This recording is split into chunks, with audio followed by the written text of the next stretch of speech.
2 de novembro, ou o Dia de Finados, como é mais conhecido, é um dia muito especial, pois é um dia onde muitas pessoas se recordam de seus entes queridos, familiares que já não estão mais entre nós.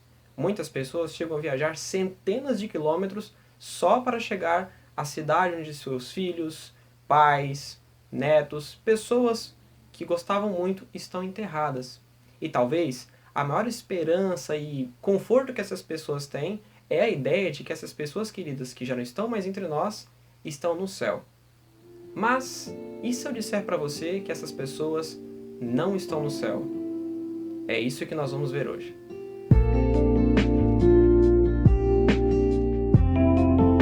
Meu irmão querido, minha irmã querida, tudo bem com você? Olha, o assunto de hoje ele é muito importante. Na verdade, o assunto da morte chega até mesmo a ser um tabu para algumas pessoas. Você já reparou a quantidade de expressão que nós utilizamos para explicar que alguém morreu? Alguns dizem que a pessoa veio a falecer, outro que veio a óbito, não resistiu ou mesmo passou de uma dessa para melhor. Tudo isso para não dizermos que a pessoa morreu. Mas por que isso? Porque a morte ela é um grande tabu para o ser humano. O ser humano não foi criado para morrer, o ser humano foi criado para ser eterno. Mas por conta da entrada do pecado no nosso mundo, a morte também passou a existir. Mas isso é tema para um outro vídeo, ok? O tema que nós vamos estudar aqui rapidamente é que a morte ela existe sim, mas a Bíblia fala a respeito disso e nos dá esperança. O apóstolo Paulo, esse mesmo que se converteu na estrada para Damasco quando ia perseguir cristãos, ele escreveu muitas cartas para as igrejas que ele cuidava. Na grande maioria, essas igrejas eram de gentios. Se você não está acostumado com essa nomenclatura, eram apenas cristãos gregos, pessoas que estavam chegando ao cristianismo, mas de uma linhagem grega, pessoas que moravam, no território grego. E Paulo escreveu muitas cartas para essas igrejas. Nós temos 13 cartas do Novo Testamento escritas pelo apóstolo Paulo. E um dos assuntos que Paulo mais debateu em suas cartas foi a respeito da morte. Grave essa informação. Os gregos tinham muita dificuldade para entender o assunto da morte, ok? Grave essa informação, daqui a pouquinho ela vai ser muito importante para a gente.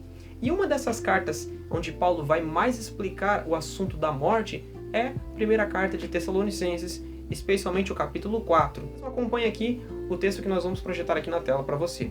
O texto é 1 Tessalonicenses 4, a partir do versículo 13. E Paulo diz assim, Irmãos, não queremos que vocês ignorem a verdade a respeito dos que dormem, para que não fiquem tristes como os demais que não têm esperança. Pois se cremos que Jesus morreu e ressuscitou, assim também Deus, mediante Jesus, trará na companhia dele os que dormem. E pela palavra do Senhor ainda lhe declaramos o seguinte, nós os vivos, os que ficarmos até a vinda do Senhor, de modo nenhum precederemos os que dormem. Porque o Senhor mesmo, dada sua palavra de ordem, ouvida a voz do arcanjo e ressoada a trombeta de Deus, descerá dos céus, e os mortos em Cristo ressuscitarão primeiro. Depois nós, os vivos, os que ficarmos, seremos arrebatados juntamente com eles entre nuvens, para o encontro do Senhor nos ares, e assim estaremos para sempre com o Senhor. Portanto, consolem uns aos outros com essas palavras. Deixa eu explicar uma coisa para você muito importante. Quando Paulo chegava no local e ele ia abrir uma igreja, ele ia começar um trabalho evangelístico para trazer pessoas para o cristianismo, ele possui alguns pilares de pregação.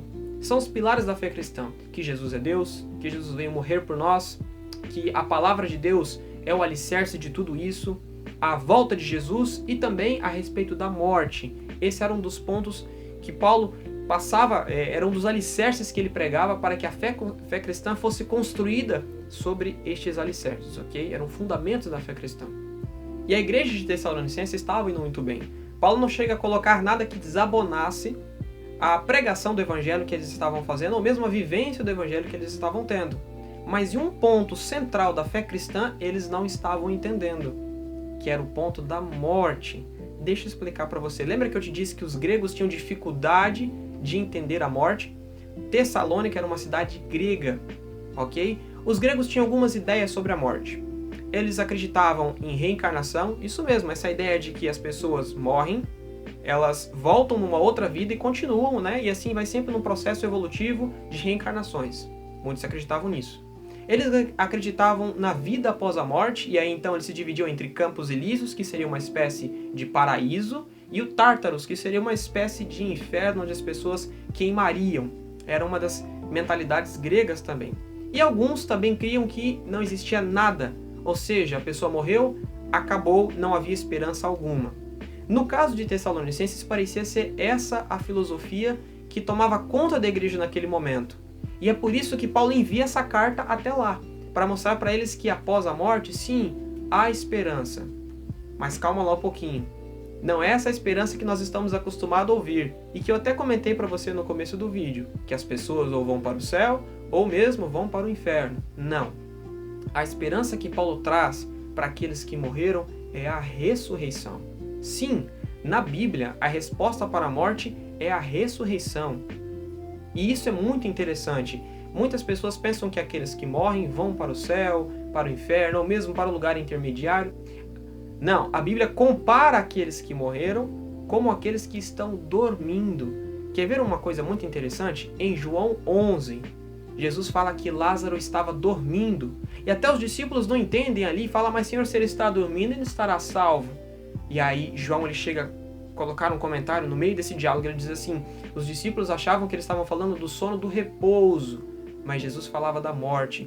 E Jesus diz assim, Lázaro morreu. Jesus compara a morte de Lázaro a um sono. Paulo diz aqui também que aqueles que morreram, ele utiliza a expressão aqueles que dormiram. E ele utiliza isso 2 vezes. Quando ele compara que, assim como Deus ressuscitou a Jesus, ele também trará em sua companhia aqueles que dormem. Por que a Bíblia trabalha com essa metáfora? Porque a Bíblia utiliza essa expressão de que aqueles que morreram, eles estão dormindo. Será que existe algum lugar onde as pessoas estão dormindo, de fato, um sono da alma, alguma coisa do tipo? Não, queridos. É uma metáfora para explicar aquilo que vai acontecer. Já aconteceu com você, de você em algum momento estar muito cansado e era para você dormir apenas 5 minutos e você dormiu 1 hora, 2 ou até mesmo 3? Já aconteceu comigo. E sabe o que é mais interessante? Assim que a gente acorda, a gente não percebe a hora que passou. A gente acorda como se tivesse dormido 5 minutos. Da mesma forma, aqueles que morreram, quando forem ressuscitados, eles não sabem quanto tempo passou, eles não sabem o que aconteceu. Simplesmente, eles são ressuscitados, eles voltam à vida. E aí, esse processo de estar vivo, morrer e voltar à vida pela ressurreição, é como se fosse alguém que está acordado, dorme e volta a estar acordado. Por isso que a Bíblia compara a morte a um sono, porque para aqueles que estão em Cristo Jesus, eles vão viver novamente. E isso vai ser com apenas um sono. Quer ver um texto interessante? Em Eclesiastes, o autor de Eclesiastes é Salomão, e ele vai comentar um pouquinho a respeito da morte, especialmente no capítulo 9. Ele diz assim no versículos 5 e 6, porque os vivos sabem que vão morrer, mas os mortos não sabem de nada e não têm nenhuma recompensa a receber, porque a memória deles jaz no esquecimento. Amor e ódio e inveja para eles já não existem mais. Eles estão afastados para sempre de tudo que se faz debaixo do sol. E lá no versículo 10 ele diz assim, tudo que vier às mãos para fazer, faça-o conforme as tuas forças, porque na sepultura, ou como algumas bíblias dizem, no além, que é para onde você vai, não há obra, nem projeto, nem conhecimento, nem sabedoria alguma. Após a morte, não há nada. A única coisa que há é a esperança de que a pessoa que morreu tenha entregue a sua vida para Jesus, para que então no dia da volta de Cristo, essa pessoa seja ressuscitada. Quer ver mais uma coisa interessante? A recompensa está sempre associada à volta de Jesus. Jesus diz assim que quando ele voltar, ele vai trazer a recompensa para dar a cada um segundo a sua obra. Se Jesus ainda não voltou, então ninguém está desfrutando da recompensa. Ninguém está no céu. E eu lembro a você que o próprio Jesus disse que haveriam 2 ressurreições. Ele disse isso em João 5, 28 e 29. E é dessa primeira ressurreição, a ressurreição para a vida, que eu e você podemos participar. E os nossos entes queridos também. E é essa a grande esperança que a Bíblia traz para aqueles que já morreram. Como Paulo fala, não quero que vocês sejam ignorantes a respeito desse assunto. Não é ignorante no sentido de bruto, é ignorante no sentido de não ter o conhecimento. E ele diz assim, como os demais que não têm esperança. E ele fala, Se Cristo morreu e ressuscitou, assim também aqueles que morreram vão voltar à vida com Cristo Jesus. Se você quiser aprender mais sobre esse assunto, eu recomendo um capítulo da Bíblia, 1 Coríntios capítulo 15.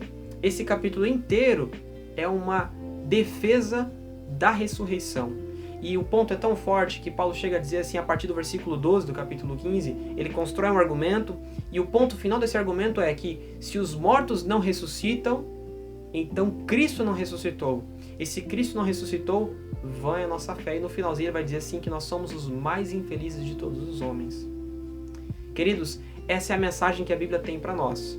Quem morreu não está no céu, não está no inferno, não está em lugar nenhum. Está na sepultura, aguardando ou a primeira ou a segunda ressurreição.